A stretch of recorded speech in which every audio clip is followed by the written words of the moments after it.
할렐루야. 오늘도 우리가 생각할 수 없는 방식으로 우리를 인도하시는 주님을 찬양합니다. 삶의 여러 가지 어려움들이 여전히 우리 앞에 놓여 있지만 우리 생각보다 크신 우리 하나님께서 가장 선한 방법으로 우리를 인도하고 계십니다. 오늘 말씀을 통해 그 은혜를 발견하고 다시 주님 앞에 서는 우리 모두가 되기를 간절히 소망합니다.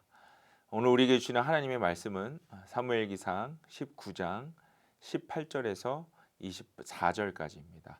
우리 각자의 자리에서 다 함께 읽겠습니다. 다윗은 그렇게 달아나서 살아난 다음에 라마로 사무엘을 찾아가서 그동안 사울이 자기에게 한 일을 모두 이야기하였다. 그러자 사무엘은 곧 다윗을 데리고 나요스로 가서 살았다. 다윗이 라마의 나요스에 있다는 소식이 곧 사울에게 들어갔다. 사울은 다윗을 잡아오라고 부하들을 보냈다. 그들이 가서 보니 예언자들 한 무리가 사무엘 앞에서 춤추고 소리치며 예언을 하고 있었다. 그 순간 그 부하들에게도 하나님의 영이 내리니 그들도 춤추고 소리치며 예언을 하였다. 사람들이 사울에게 이 소식을 알리니 사울이 다른 부하들을 보냈으나 그들도 춤추고 소리치면서 예언을 하는 것이었다. 사울이 다시 세 번째로 부하들을 보내니 그들도 마찬가지로 춤추고 소리치면서 예언을 하였다. 드디어 사울이 직접 라마로 갔다. 그는 세구에 있는 큰 우물에 이르러 사무엘과 다윗이 어디 있는지를 물었다. 사람들은 그 두 사람이 라마의 나요스에 있다고 대답하였다. 사울이 거기에서 라마의 나요스로 가는데 그에게도 하나님의 영이 내려서 그는 라마의 나요스에 이를 때까지 계속하여 춤추고 소리치며 열광 상태에서 예언을 하며 걸었다. 사무엘 앞에 이르러서는 옷까지 벗어버리고 춤추고 소리치면서 예언을 하고 그날 하루 밤낮을 벗은 몸으로 쓰러져 있었다. 사울도 예언자가 되었는가 하는 말이 여기에서 나왔다. 살면서 누구나 어려운 고비를 넘어야 할 때가 있습니다. 이때 우리는 이러한 고비를 어떻게 감당할 수 있을까요? 보통 우리의 일상에서 어려운 고비가 찾아왔을 때 우리는 하나님을 먼저 찾기보다는 내 생각에 옳은 것, 또 내가 할 수 있는 것을 먼저 찾죠. 그동안 삶의 어떤 습관이나 또 나만의 방식이 그렇게 맞추어져 있기 때문이기도 합니다. 그러나 하나님을 삶의 인도자로 고백하는 신앙인이라면 어려운 고비 앞에서 그것을 해결할 수 있는 어떤 기준이 분명히 있어야 할 것입니다. 성경의 인물 가운데 가장 많은 고비를 넘겼던 이 한 명을 꼽으라고 한다면 아마도 다윗이 아닐까 생각됩니다. 이 시편의 대부분의 시가 다윗이 경험했던 고난의 정도를 표현하고 있기 때문이죠. 그만큼 다윗은 삶의 위기를 수없이 겪었던 인물입니다. 그렇기 때문에 이 신앙을 지켜 살아가는 우리들은 항상 이 다윗의 생각과 그 결정에 귀를 기울이게 되죠. 과연 하나님이 인정한 믿음의 사람은 어떤 방법과 방식으로 그 위기를 이겨냈는가에 관심을 기울이게 됩니다. 그런데요, 오늘 본문은 다윗의 이 믿음의 방법이나 또 그의 어떠함이 아닌 다윗을 인도하시는 하나님께 초점이 맞춰져 있습니다. 오늘 말씀 함께 묵상하는 가운데 나에게도 같은 방법으로 임하시고 또 인도하시는 우리 주님을 만날 수 있기를 바랍니다. 오늘 본문 역시 다윗의 고난이 본격적으로 시작되는 시점을 기록하고 있습니다.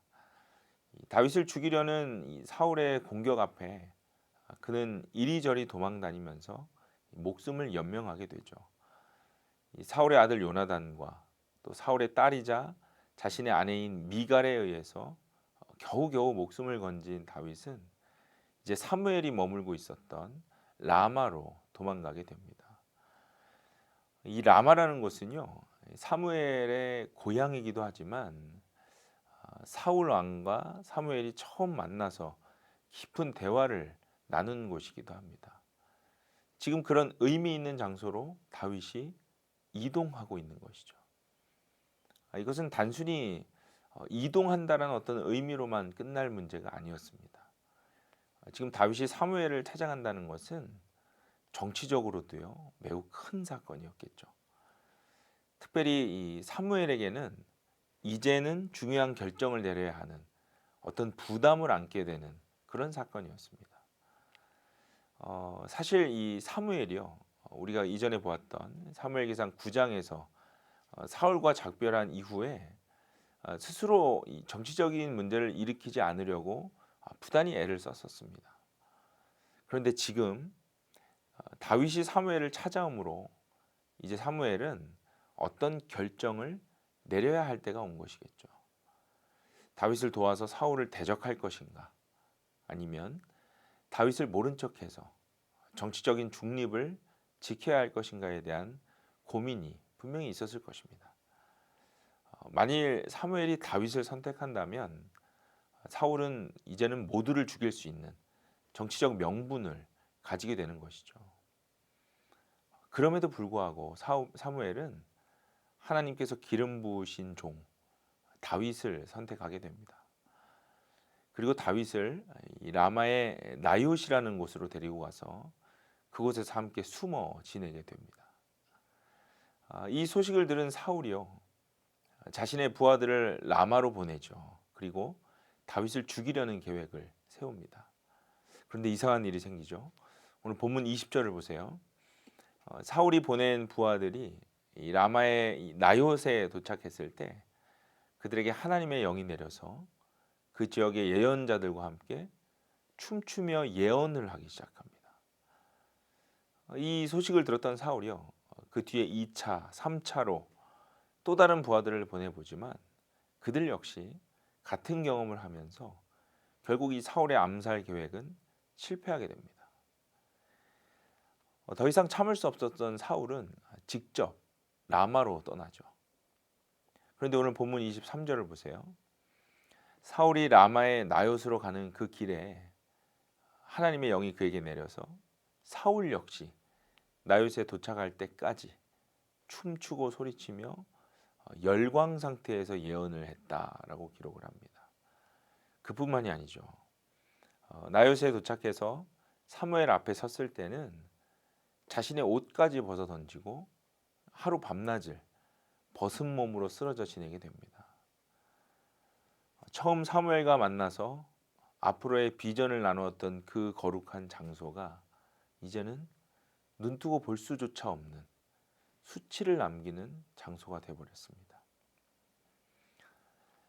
사랑하는 여러분, 오늘 본문에 등장한 인물들은요 모두 각자의 상황에 따른 고난에 처해 있었습니다. 다윗은 자신을 죽이려는 사울의 음모라는 고비에 처해 있었고 또 사울 왕은 모든 왕의 신의를 잃어버린 채 왕권을 위협받을 수 있는 그러한 고비에 처해 있었습니다. 두 사람 모두 하나님을 믿고 또 그분이 원하시는 삶을 살겠다고 작정했던 사람들입니다. 그런데 오늘 이들의 선택을 다시 한번 자세하게 들여다보세요. 하나님의 뜻과는 전혀 상관없이 자신들의 생각과 계산으로 움직이고 있었습니다. 사울뿐만 아니라 다윗 역시 어떤 계산을 통해서 라마로 이동했다라는 거예요. 그런데 여기서 놀라운 것은 그러한 두 사람을 하나님께서 여전히 도와주시고 살려두신다는 사실입니다. 오늘 본문에는요 신비한 체험들이 많이 소개되고 있죠. 그런데 그러한 것들이 중요한 것이 아니에요. 그들이 예언을 하고 춤을 추고 심지어 사울처럼 옷을 벗고 수치스러운 행동을 하는 것에 우리의 시선이 가면 안 된다는 것이에요.